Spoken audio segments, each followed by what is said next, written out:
पाला आळीला खायला देऊ नये का, तर जाणून घेण्यासाठी व्हिडिओ शेवटपर्यंत बघा। तर मित्रांनो, ही 2 दिवसाची आळी आणि 8 दिवसाच्या आळीमध्ये डिफरन्स बघू शकता। हिची ग्रोथ झालेली नाही आहे म्हणून ही छोटीच राहिली। तर शेतामध्ये निघालोय आपण पाला घ्यायला।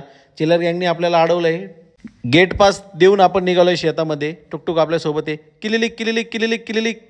शेतामध्ये पोहोचल्यावर आपण काढल्या आपल्या 2 तलवारी। तर एक तलवार आपण घेतली आपल्या हातामध्ये आणि निघालोय पाला तोडायला। पुष्पा भाऊ जसा चंदन तोडतो तसाच आपण तुती तोडता, रप्पा रप्पा रप्पा छोडेगा नाही। तर मित्रांनो, पावसाचं वातावरण झालं होतं त्याच्यामुळे आपण स्टॉकमध्ये पाला तोडून घेणार आहे।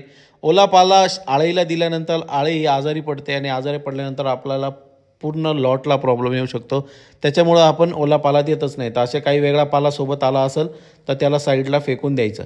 मित्रांनो, शेडमध्ये गेल्यानंतर बघू शकता आपल्या आळीची साईज कशी झाली आहे। 8 दिवसाची आळी आपली यावेळेस चांगली साईज आहे, त्याच्यामुळे आपला प्रॉफिट पण चांगला होणार आहे मित्रांनो। तर त्यांना आपण फीड देऊन घेतल्यानंतर काही आळ्यांनी मानवर केली आहे, म्हणजेच त्या मोल्टवर बसणार आहे। तर मित्रांनो, मी उद्याच्या व्लॉगमध्ये मोल्टवर बसल्यानंतर काय करावं हे सांगेलच। त्यासाठी मला फॉलो करून ठेवा आणि भेटूया उद्याच्या व्लॉगमध्ये। जय श्रीराम।